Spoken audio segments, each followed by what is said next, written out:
આજે આપણા સૌના લોકપ્રિય આપણા આદર્શ નેતા એવા ભાઈ શ્રી ચૈતરભાઈ વસાવાના સમર્થનમાં આયોજિત સામાજિક સભામાં ઉપસ્થિત મહારાષ્ટ્ર, રાજસ્થાન, ગુજરાત, અલગ અલગ બધા જિલ્લાઓમાંથી અને રાજ્યોમાંથી પધારેલા આદિવાસી સમાજના સૌ યુવાનો, વડીલો, આગેવાનોને મારા જય જોહાર, જય આદિવાસી। મંચ ઉપર ઉપસ્થિત ગુજરાતભરના આદિવાસી સમાજ માટે હંમેશા જેઓ લડે છે એવા ભાઈ શ્રી આનંદભાઈ પટેલ, હંમેશા જેમણે ચૈતરભાઈની સાથે ખભે ખભો મિલાવી અને ગુજરાતભરના મુદ્દા ઉઠાવ્યા છે એવા શ્રી સુદાનભાઈ ગઢવી, ચૈતરભાઈની સાથે મળી અને આદિવાસી વિસ્તાર માટે, અમારી પાર્ટી માટે, ગુજરાત માટે હંમેશા જેમણે કામ કર્યું છે એવા ભાઈ શ્રી મનોજભાઈ સોરઠિયા, મહારાષ્ટ્ર અને રાજસ્થાનથી પધારેલા આદિવાસી સંગઠનોના સૌ આગેવાનશ્રીઓ, નિવૃત્ત આઈએએસ સાહેબશ્રી, બધાનો પહેલા તો હું ખૂબ ખૂબ આભાર વ્યક્ત કરું છું કે આ મુશ્કેલ ઘડીમાં બધા એક થઈને ભેગા મળીને ચૈતરભાઈની સાથે ઉભા છે। દોસ્તો, ચૈતરભાઈ વસાવાને સરકારે સ્થાપેલી સરકારના પૈસાથી ચાલતી સરકારની અદાલતે 7 વર્ષની સજા આપી છે અને સરકારે સ્થાપેલી સરકારના નિયમથી ચાલતી અદાલતે જે સજાનો ચુકાદો સંભળાયો, એ સજા, એ ચુકાદો આ જનતાની અદાલતમાં લઈને અમે બધા આવ્યા છે કે તમને એ માન્ય છે કે નહીં।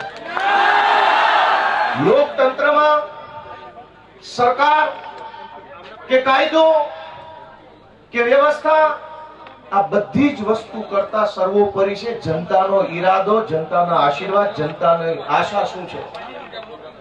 સરકારની પોલીસ સ્ટેશન, સરકારના સરકારી વકીલ, સરકારની ફોરેન્સિક લેબોરેટરીઓ, સરકારનો ફરિયાદી, સરકારની તપાસ, સરકારનો દલીલ, સરકારનું બધું જ, પણ જનતાની અદાલતમાં સરકારનું ના ચાલે। આ જનતાની અદાલત ભેગી થઈ છે, આદિવાસી સમાજની અદાલત છે। ચૈતરભાઈને સરકારની અદાલતે અને સરકારે ભેગા મળીને જે કાંઈ ન્યાય અન્યાય કર્યો એનો સાચો ન્યાય આદિવાસી સમાજની અદાલતમાં થવાનો છે અને નિર્ણય આજે અહીંથી આપણે કરીને જવાનું। દોસ્તો, સરકાર એમ કહે છે કે ચૈતર વસાવાને 7 વર્ષની સજા, આ જનતાની અદાલતના કરોડો ન્યાયાધીશો તમે અહીંયા ઉભા છો, તમે કહો તમે શું સજા કરશો ભાજપને? જો ભાજપની સરકાર ચૈતર વસાવાને 7 વર્ષની સજા કરે તો આદિવાસી સમાજની અદાલતમાં ભાજપને 70 વર્ષની જેલની સજા આપણે કરવાની થાય। આવનારા 70 વર્ષ સુધી ભાજપનું બટન નહીં દબાવવાનું અને એને સજા આપવાનો નિર્ણય આજે આ જનતાની અદાલતમાં થવો જોઈએ। લોકશાહીમાં જનતાથી મોટું હોય કોણ? જનતાથી મોટું કોણ? જનતાથી મોટી પોલીસ નહીં, જનતાથી મોટું જંગલ ખાતું નહીં, જનતાથી મોટા મુખ્યમંત્રી પણ નહીં, સૌથી મોટી જનતા, અને જનતાએ નક્કી કર્યું કે અમારો નેતા ચૈતર વસાવા છે। દોસ્તો, એટલે આ સજા માત્ર ચૈતર વસાવાને નહીં, જનતાને છે આ સજા, કેમ કે જનતાએ નક્કી કર્યું ને અમારો નેતા ચૈતર વસાવા। તો કરોડો લોકોને જે ચૈતર વસાવા ઉપર વિશ્વાસ છે, કરોડો આદિવાસીઓને જે ચૈતર વસાવાની ઉપર આશા છે, એને જેલમાં પૂરવાનો અર્થ એ થયો કે કરોડો લોકોને ભાજપની સરકારે સજા આપી છે કે તમારી પાસેથી તમારો નેતા છીનવી લીધો। અરે ભાઈ સાહેબ, કેટલા વર્ષો પછી ભગવાનના આશીર્વાદથી, પ્રકૃતિના આશીર્વાદથી, વડીલોના આશીર્વાદથી, હજારો વર્ષો પછી એક લડાયક ચૈતર વસાવા જેવો નેતા આપણા ગુજરાતના આદિવાસી સમાજનો મળ્યો। અનેક લોકો ધારાસભ્યો બન્યા, સાંસદો બન્યા આદિવાસી સમાજના મત આધારે, પણ આદિવાસી વિસ્તારોમાં ચાલતી નકલી સરકારી કચેરીઓ ઉપર પહેલી વખત બોલ્યું કોણ? ચૈતર વસાવા બોલ્યા। અનેક લોકો આદિવાસી સમાજના મતના આધારે સાંસદો, મંત્રીઓ બન્યા, પણ આદિવાસીઓની જમીન ઉપર વિવિધ કંપનીઓ લાવી આદિવાસીઓને ખદેડવાનું કામ કરતા હતા, એની વિરુદ્ધમાં પહેલો મજબૂત અવાજ ઉઠાવ્યો કોણે? ચૈતર વસાવાએ। આ કેવડિયામાં, તાપીમાં, છોટાઉદેપુરમાં ડાંગ જિલ્લામાં ચારો તરફ કંપની કંપની, થર્મલ પ્રોજેક્ટ, ફલાણો પ્રોજેક્ટ, ઢેકણો પ્રોજેક્ટ, આ તમામ પ્રોજેક્ટના નામે આદિવાસીઓને ઘર વગરના, જમીન વગરના, શિક્ષણ વગરના, આરોગ્યની વ્યવસ્થા વગરના કરવાના ષડયંત્રને રોકવાનું કામ કર્યું કોણે? ચૈતર વસાવાએ કર્યું. અને સરકારના પેટમાં તેલ રેડાયું કે આ ચૈતર વસાવા આદિવાસીઓને કાં આટલો બધો જાગૃત કરે છે? કેમ આદિવાસી યુવાનોને જગાડે છે? કેમ સુતેલો આદિવાસી સમાજને જાગૃત કરવાનું કામ કરે છે?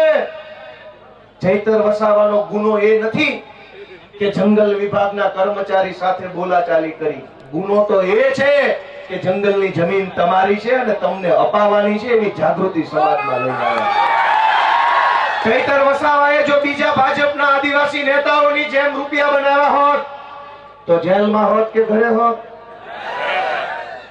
એક છે મોટા કદાવર આદિવાસી નેતા, 2000 કરોડનું મનરેગામાં કરી નાખ્યું. જેલમાં છે કે મેલમાં? આદિવાસીઓના મત લઈને, આદિવાસી વિસ્તારોની ગ્રાન્ટો ખાઈને 2000 કરોડ રૂપિયાનું બૂચ મારીને જો બેઠા હોત તો મેલમાં હોત. પણ જેણે આદિવાસીઓને પાય બચાવવાનું કામ કર્યું, આદિવાસી બાળકોના શિક્ષણ માટે લડાઈ લડ્યા, વિસ્થાપિતો માટે બોલ્યા, ગરીબ દીકરીઓ માટે બોલ્યા, તમામ પ્રકારની યોજનાના લાભ અપાવવા માટે બોલ્યા, એ ચૈતરભાઈને જેલમાં પૂર્યા. વિધાનસભામાં આજની તારીખમાં જેની ઉપર ગુજરાતની હાઈકોર્ટે આદેશ કર્યો હોય કે આ ધારાસભ્યો પર બળાત્કારની એફઆઈઆર નોંધો, જેની ઉપર બળાત્કારની એફઆઈઆર છે એ આજે વિધાનસભામાં છે. આજની તારીખમાં ધારાસભ્ય છે, જેલમાં નથી, બળાત્કારના આરોપી. જેની ઉપર મનરેગા કૌભાંડનો 2000 કરોડનો આરોપ છે એ વિધાનસભામાં ધારાસભ્ય થઈને બેઠા છે. જેની ઉપર જમીનો પચાવી પાડવાનો કેસ ચાલે છે 200 કરોડનો, એ અત્યારે ધારાસભ્ય છે. ગુજરાતના તમામ ચોર, લુચ્ચા, લફંગા, લબાડ, તોડબાજ, બળાત્કારી, ભ્રષ્ટાચારી, હંતા કરનારા બધા જ લોકો આલીશાન જિંદગી જીવે છે. અને એક મામૂલી ગુનાની અંદર ચૈતર વસાવાને 7 વર્ષની સજા. 7મા ધોરણમાં ભણવામાં આવતું કે દેવડીએ દંડાય છે ચોર મુઠ્ઠી ઝારના, ને લાખ ખાંડી લૂંટનારા મહેફિલે મંડાય છે. કરોડોના કૌભાંડ કરનારા લોકો વટથી ફરે છે અને આદિવાસી સમાજ માટે લડનારા ચૈતર વસાવાને જેલમાં પૂર્યા છે. દોસ્તો, મારી તમને એટલી વિનંતી છે કે લડાઈ બહુ લાંબી છે. આજે આપણે બધા અહીંયા ભેગા થયા છીએ, અહીંયા આકલા પડકારા, જુસ્સો, આમ કરી નાખું તેમ કરી નાખું કરીએ છીએ, પણ સાચું આમ અને તેમ કરવાનું ટાણું છે ને મતદાનના દિવસે આવતું હોય છે. લોકશાહી છે, આમ તેમ જે કાંઈ, અને નર્મદા જિલ્લા વાળાએ તો આમ તેમ કરીને બતાવી દીધું છે. જો આમ થાય, આમ તેમ કેમ થાય નહીં, ગઈ ચૂંટણીમાં કહી દીધું કે આમ થાય. બહુ છોટા હતા, ઝૂકેગા નહીં સાલા. બઠા પાડી દીધા. વડાપ્રધાને અહીંયા સભા કરી, ગૃહમંત્રીએ સભા કરી, પ્રદેશ પ્રમુખે કરી, પણ નર્મદા